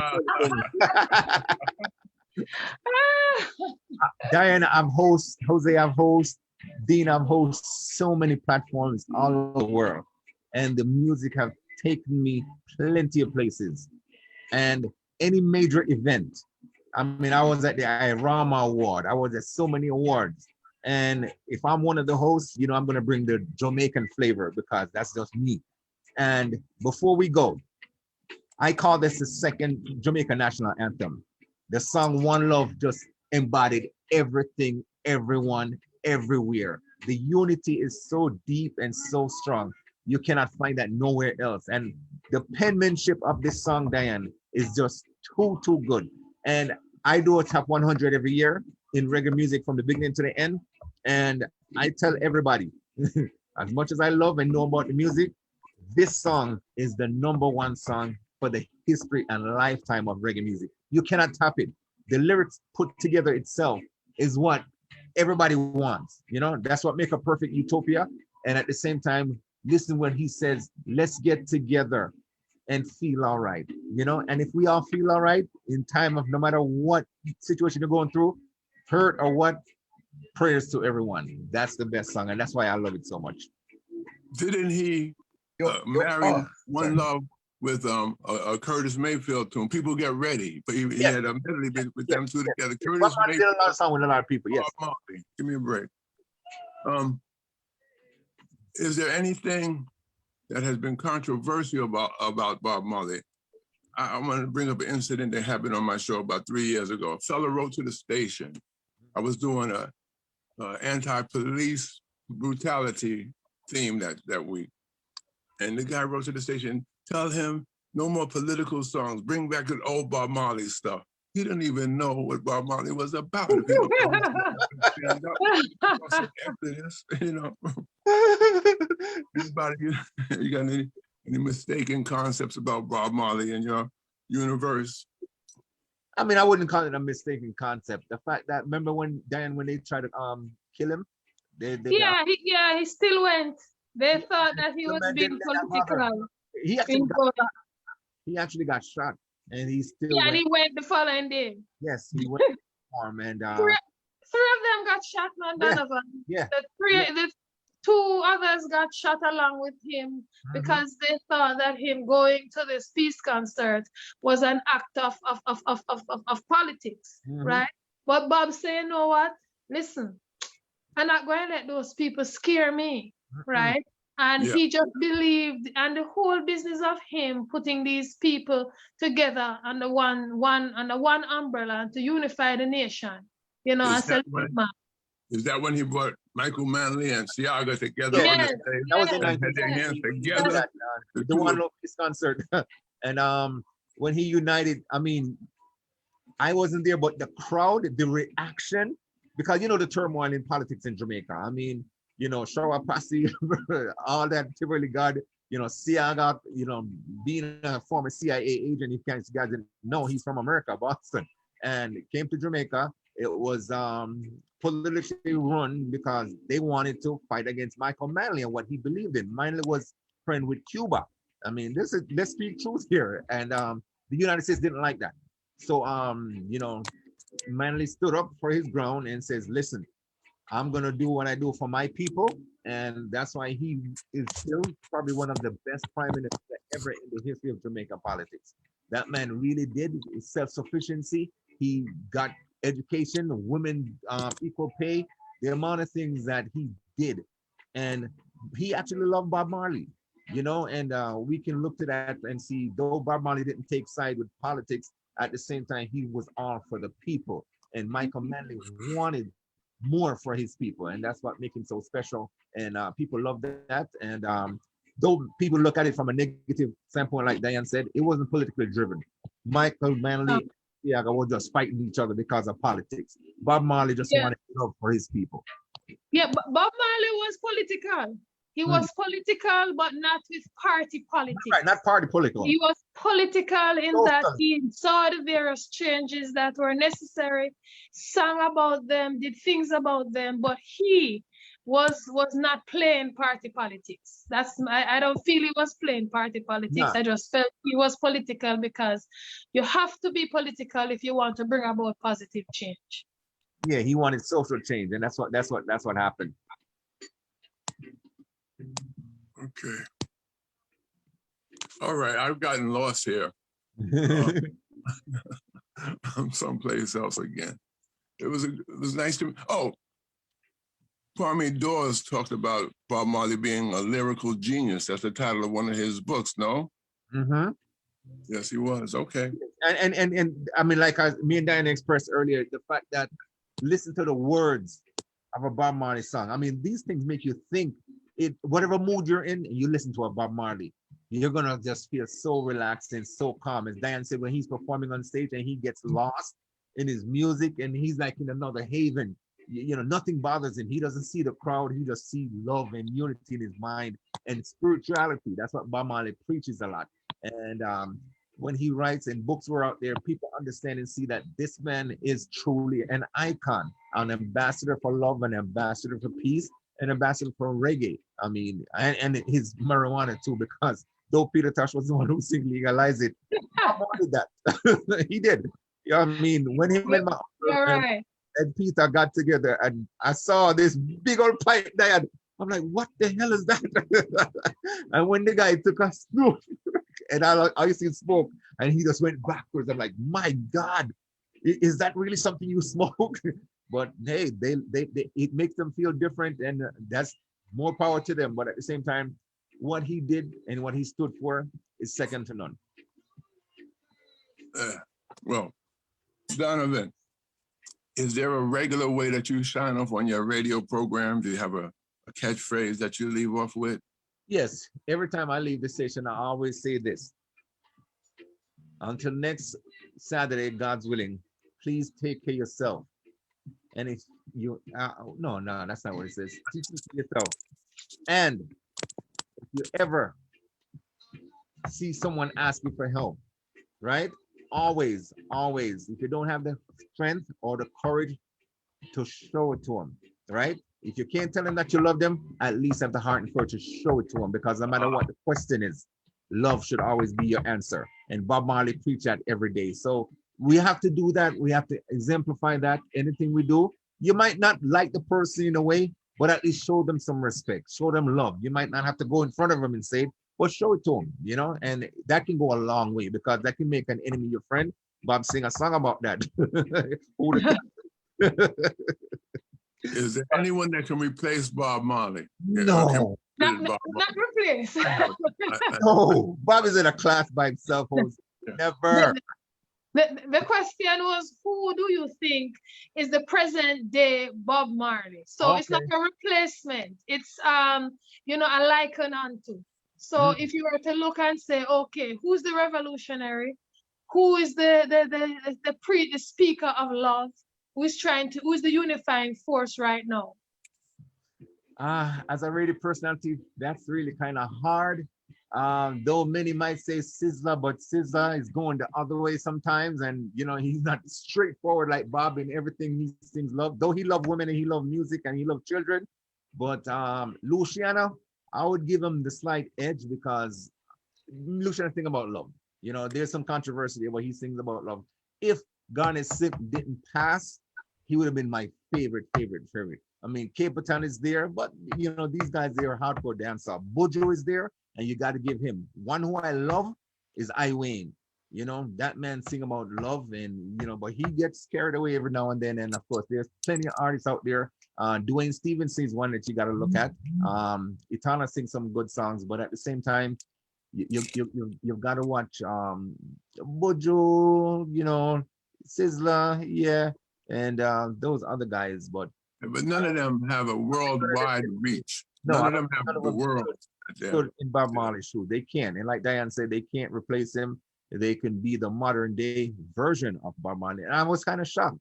I thought one of his sons would have actually stepped up to be that person. I mean, Ziggy, but you know, Ziggy trying to be in his own and do a lot of things. He won a lot of Grammy Awards that people question, but at the same time, Damian Marley have some good songs, but he linked with all kinds of other artists, which is fine, but I don't think no one is really right there right now for Bob. And that's why he sells so much albums and so much music per year. And always in the top 10, every chart. I mean, when he was alive, he was on every chart, you know, European, American, Jamaican, and he still is. So like you said, they don't reach the capacity that Bob reached. So I'm waiting to see. I want to take a moment now to ask our listeners. To rise up. Huh? Need somebody to rise up. Rise up and take the baton. Yeah, they rise. They do rise, but will they continue and maintain it? We thought Buju would have been the one, but unfortunately. That's like asking who's the next Muhammad Ali. No, it's not going to happen. I would say Anthony Joshua, but we'll see. Okay. That's the theories that let that happen, right? We're going to ask our listeners if they have any questions they want to ask. Before we go. We have a few moments left. Any questions from our listeners? What I can do for you today, very special. I don't do this very often. I'm not really a great singer, but for the past 30 years as a scout leader, when I go to camp, they ask me to sing a Bob. And I'm going to try and see if I just close out. I don't want you guys. We're not closing it, Dean. We're not closing it. I'm sorry. I was just telling about Marley's song. I was gonna, okay. Yeah, see that for the closing. He was asking whoever have questions. I mean, Stafford might have some questions. Mr. Mir might have some questions, or somebody. I'm not on Facebook right now, so I don't know who's on there to see. So they could put it in the chat. But that good one about the present day Bob Marley. Yeah, still rocking my brain right now around that one. I think the people enjoying the conversation so much they didn't have a chance to think of a question. Diane, you know who I like too? There's a guy named Ross Shiloh. Love his music, but he's not as popular. Yami Bolo is also doing good, but there are tons he's been around for a while. Yeah, there are tons of artists out there, but they need to get the highlight and step up in the way in which you know, they can be on that platform. You know what I forgot to talk about? I was gonna bring it up, but I forgot. The show that happens in Jamaica, usually early part of the year in January, Rebel Salute. Yes.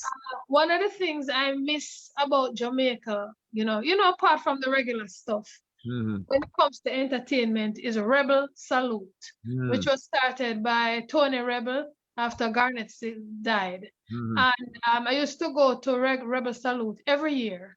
I used to report on Rebel Salute and the whole business of Bob Marley, the whole business of Mystic, the whole business of everything that Bob Marley stood for was manifested at Rebel Salute.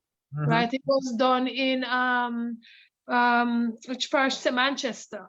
When I used to go, that's where it used to be. Yeah, And I can tell you, Donovan, you see, when Rebel Salute is finished, even when it's going on, before it starts, while it's going on, and when it has ended, it's like you're transported to a different place. When you talk about love, the people at Rebel Salute who don't have any money could go around the various food sellers and get free food, get a cup of soup. The people were hugging each other and they didn't know each other. When the show was over and we're passing Flatbridge or wherever we're coming from, people would be buying corn, blowing each other, saluting everybody. It was like the people went to church and were leaving, and the whole Rasta business, the whole unity, the whole love was manifested in that annual celebration of mostly Rastafarian people who were on stage and who were represented in the crowd with all walks of life. Yes. So I really wanted to mention Rebel Salute and how much I really miss Rebel Salute and Tony and Hume Johnson. Dr. Hume was working with Tony, Rebel to put together Rebel Salute, and it was just wonderful, and the way it made the people who went to Rebel Salute feel. We felt unified. We felt, like we could do anything together after leaving there. You get some energy and you feel as if you're going to take on the world, That's how people felt leaving there. So I think things like those are what drew people to Bob Marley and the message he brought and the songs he sung, how these songs made them feel. And we're all looking to feel all right. Yes. And one of my favorite, Bob, was when he did No Woman No Cry. I mean, that song, it just make you feel different, not only from a woman's perspective, but as men, it made us look and say, okay, these are our queen. We need to love, respect, and protect them. And that's what Bob wanted. Bob wanted a family structure.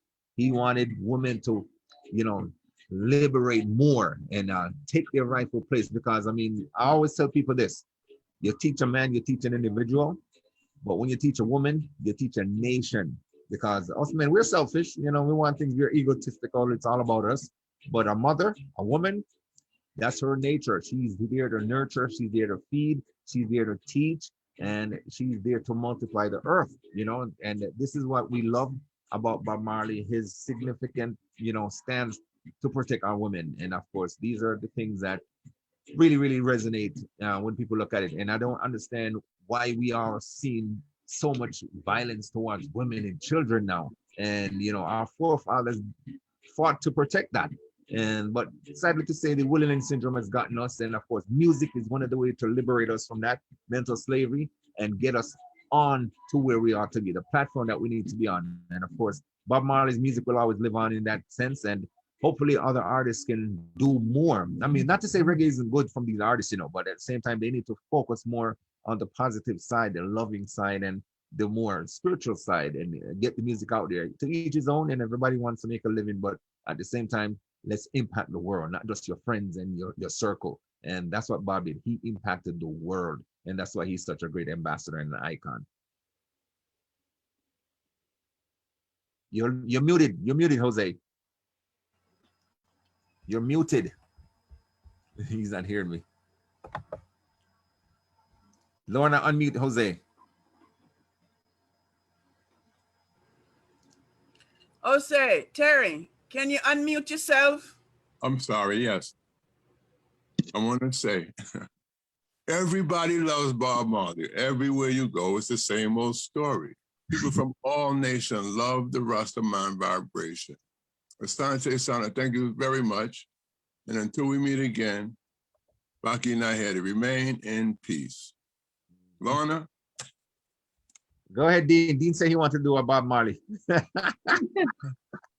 And I got to play my Bob. This song is very special to me, especially when being a patient that was hospitalized, here, you know, when they in the hospital. You got 5 minutes, Dean, so just get right to it. So this song now is just wake up this morning, rising sun, 3 little birds pitch on my doorstep, singing sweet songs of melody true and true. This is a message to you all over the world. This is a message to you. Don't worry. Once you're with Donovan and Diana behind it, Jose, pick up yourself. It's going to be all right. Diana team. Yeah, man, it's gonna be all right. Well, one love, my brother. One love. It's been a pleasure being here. We'll sign off with one love. Thank you so much, Lorna. Thank you so much, Jose, and all the guests, Stafford. Of course, our Consul General, Samira. Thank you so much. Everyone has been wonderful. We appreciate you. We will do it again, and hopefully, we can continue to make people feel good and live in one love and harmony. Yes. So we have come to the end. Believe it or not, guys, we've been on almost 45 minutes. Almost for 2 hours, you know. By the time we do our vote of thanks here, we're getting there. This has been a wonderful evening. We have gotten very positive feedback from our listeners on Facebook, and those questions actually came from our Facebook participants. So Facebook land, we thank you for joining in. And in keeping with our protocol as Jamaicans, we would go through to our Honorable Oliver Mayer, to you, our distinguished panelist, to Simon, professor at the College of Charleston. We would like to say thank you, Mr. Dean Roden, to Jose, our moderator. We absolutely enjoyed having you all participate in the 16th annual Charleston CARIFest Symposium. Of course, this year it was done differently, but we appreciate the opportunity for still being able to connect to the community. And, you know, I want to give a special shout out to Simon and to the College of Charleston, because they have been in our corner, and the college has been in our corner because Simon has been in our corner. And so I just want to say a special thank you to Simon for always coming through for South Carolina Caribbean culture and heritage.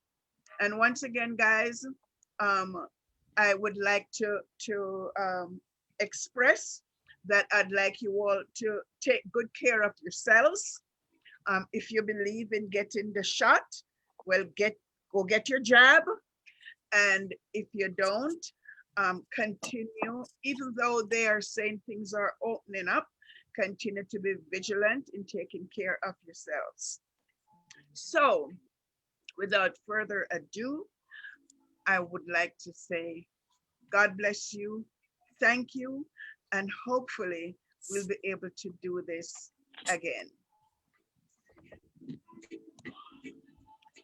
Let's blast it, Donovan. Let's hear the music. Roll us out, Donovan. You know, the universal anthem of reggae music. That's right.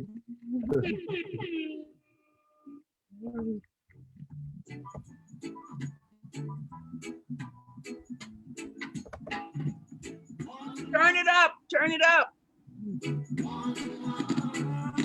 Let's get together and feel all right. Dean, why you not singing? And I'll feel all right. Get together. Feel all right. Come on, Jose. Dirty remark. I really want to ask. This is the place